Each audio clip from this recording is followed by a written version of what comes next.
رسمت البشر في قلبي ونبض السعد قد خفقا، سهيل فيك قد أمسى نجوما تبعث الألقا. رسمت البشر في قلبي ونبض السعد قد خفقا، سهيل فيك قد أمسى نجوما تبعث الألقا. رسمت البشر في قلبي ونبض السعد قد والسلام على رسول الله وعلى آله وأصحابه ومن والاه. إن الحمد لله نحمده تعالى ونستعينه ونستغفره ونعوذ بالله من شرور أنفسنا ومن سيئات أعمالنا. من يهده الله فلا مضل له ومن يضلل فلا هادي له، وأشهد أن لا إله إلا الله وحده لا شريك له، وأشهد أن محمدا عبد الله ورسوله صلى الله عليه وعلى آله وأصحابه وعن إخوانه من الأنبياء والمرسلين وعن صحابته غر الميامين وعن زوجاته أمهات المؤمنين ومن تبعهم بإحسان إلى يوم الدين. أما بعد، يا أيها الذين آمنوا اتقوا الله وقولوا قولا سديدا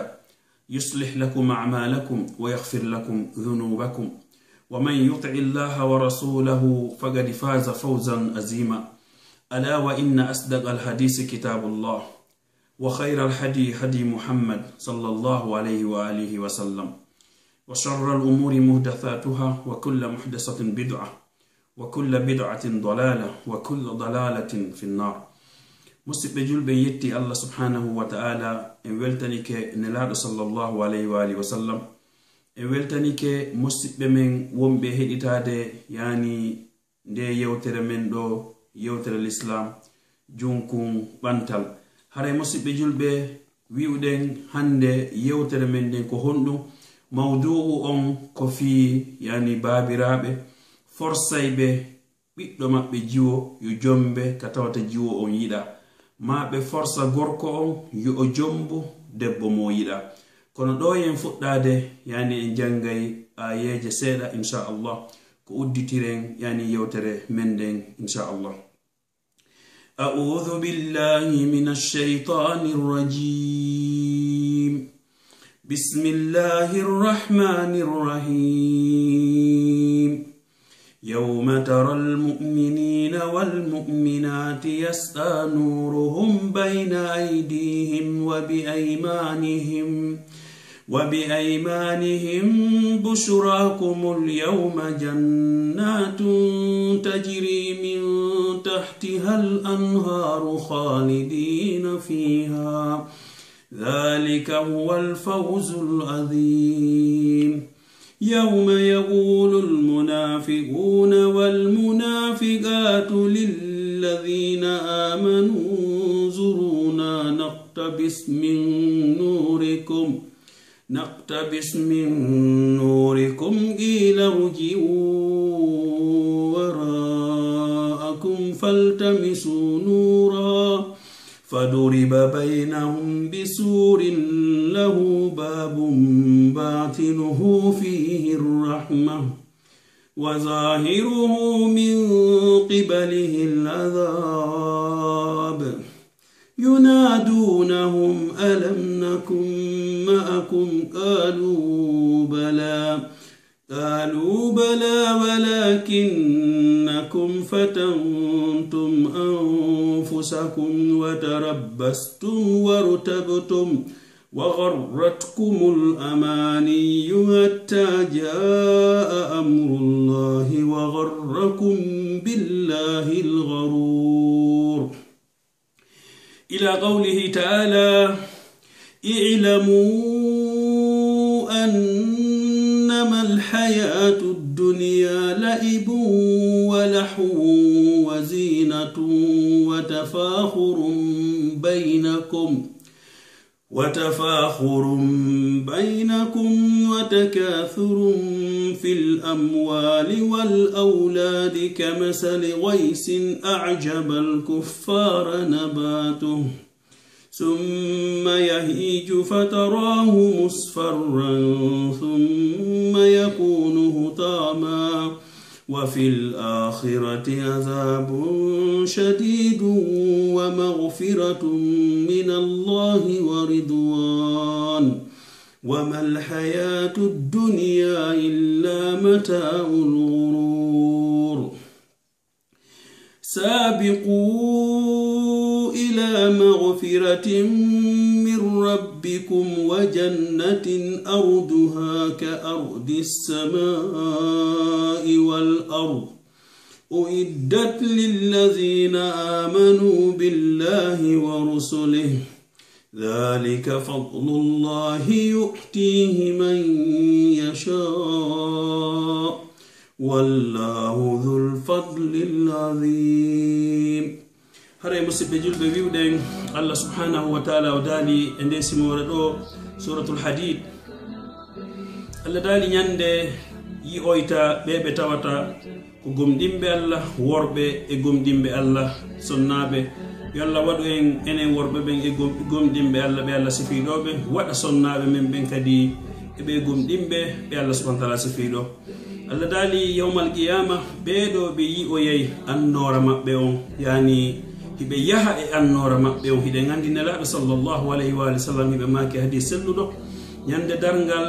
enen julɓe ɓen ko salligota ɗen kon wontanoyay en annora ko ɗum waɗi nelaɗo sallllahu alayhi wa sallam ɓe maki ko honno ɓe anditiroyta mofte maɓɓe ɗen ɓay sahaba ɓe landikeɓe ya rasulallah ko honno anditiroyta men e mofte ɗen mon ɗen yani e yimɓe attinoɓe ɓen gila baba men adam ha yani yimɓe sakkitotoɓe mayde ɓen mofte nelaɗo sallllahu alayhi wa sallam tawi sahaba ɓe no maapi est ce que nelaɗo sallllahu alayhi wa sallam anditoyaɓe ñande dargal nelaɗo maaki mi anditiroyay on sabu ko salligoto ɗon kon siɗon juulude yani gite ɗen yeeso ngon juuɗe ɗen koyɗe ɗen fof wona ye annora yawmal qiyama ko ɗum noon nelaɗo maaki misal mo e misal mofteji adinoɗi ɗin wo hino waywa ngaari nagge ndi tawata ɓandu ɗum leeɓi ɗin fof hino ɓawli si leeɓol gotol danewol woni e maggi yani siɗa ɓatti a tawa ɗe reeni yani ngol leeɓol danewol wongol e guril ngaari ndin fof si hino ɓawli nelaɗo maki onon ko non woɗon yani e mofte attinoɗe ɗen enen yawmal qiyama inchallah tawa geece men ɗen hino jalbi sabu ko salligoto ɗen kon haray goto kala e men yo tinno simbo juulude o gera o salligo inchallah. Allah daali wo malaika ɓen hara hino weltinira ɓe honno aljanna mo tawata hino ila e sengole majji yani candi. Allah daali subhanahu wa ta'ala aljanna jangol mangol ka aljanna ko an andi ko honto naɓirtangol ko ɗum Allah daali yufajjirunaha tafjira siɗa waali ka dankima siɗa faala ngol rew yeeso maɗon ko ɗon ngol rewata hara hiɗa waali ndiyam ɗam mematama siɗa faala e ngol rew sengo ma ñaamu ko sengo ma ñaamu siɗa faala e caangol ngol rew sengo ma nano ngol rewa sengo ma nano musidɓe julɓe Allah subhanahu wa ta'ala okko en aljanna. Allah daali ɗum ɗo heɓugol aljanna dande yiite ko ɗum ɗo woni malore mawnude nde yo Allah okku en nde malore ɗo enen e mawɓe men e ɓengure men e kala julɗo yafano en karamokoɓe men ɓen faatiɓe ɓen toriki Allah en fattiki Allah karamokoɓe men luttuɓe ɓen yo Allah subhanahu wa ta'ala ɓeydanɓe hijab kamɓe e ɓengure maɓɓe enen wonɓe e ɗaɓɓude gandal ɓen. Allah daali ɓay o yewti fi ɓe gomɗinɓe ɗo o yewti kadi fi honno ɓe naafiqiɓe o wi'i ñande ɓe naafiqiɓe worɓe e ɓe naafiqiɓe rewɓe ñande ɓeɗo ɓe wi'anoyta homɓe ɓen gomɗinɓe Allah pourtant kamɓe kadi ko ɓe wonno ko aduna ga yani hiɓe juulayno hiɓe hoorayno kono kamɓe ko honno ɓe waɗirayno ko riya ko yiingo maɗum hiɓe feññini ko ɓe julɓe ɓe wonde julɓe ɓen kono hiɓe suuɗi keferu ka ɓerɗe maɓɓe. Allah daali ɓeɗo no yawmal qiyama o wirtoyaɓe ñande dargal sabu ñande dargal Allah subhanahu wa ta'ala yaltinayi ko ɓe suuɗuno ko joni noon ɓeɗo har kamɓe ɓe ala annora sabu ko ɓe wonno e waɗirde ko wona fi Allah subhanahu wa ta'ala ko ɗum Allah daali faman kana yarju liqa'a rabbih falyamal amalan salihan wala yushrik bi ibadati rabbih ahada. ala Allah daali kala e men wonɗo e rewde Allah woni siko juulowo woni siko tawo jakka woni siko hoorowo woni siko yamirowo muɗum woni siko ɗaɓɓowo gandal surtout hande wonɓe ɗaɓɓude gandal ɓen wota goɗɗo ɗaɓɓir gandal sabu yeddotirgol e karama ko ɓe wata goɗɗo ɗaɓɓir gandal fii heɓirgol martaba fii aduna wata goɗɗo ɗaɓɓir gandal fii no jiifa makko o heewira wata goɗɗo ɗaɓɓir gandal fii o woni ko woni o ko ɗum woni goonga luttuɓɓen ko woni ko wona goonga wata goɗɗo ɗaɓɓir gandal fii diskitugol yeddotirgol e homɓe e karamokoɓe men ɓen ko yimɓe tedduɓe ɗin duwaɓe teddinde an sa woni talibo ilm wonɗo e ɗaɓɓude gandal hino woodi ko ɓe wiyata ko needi faljitugol karamokoɓe على مدار وضوء كنت يوتر من دين السلام عليكم ورحمة الله وبركاته نجوما تبعث الألقى رسمت البشر في قلبي ونبض السعد قد خفقا سهيل فيك قد أمسى نجوما تبعث الألقى رسمت البشر في قلبي ونبض السعد قد خفقا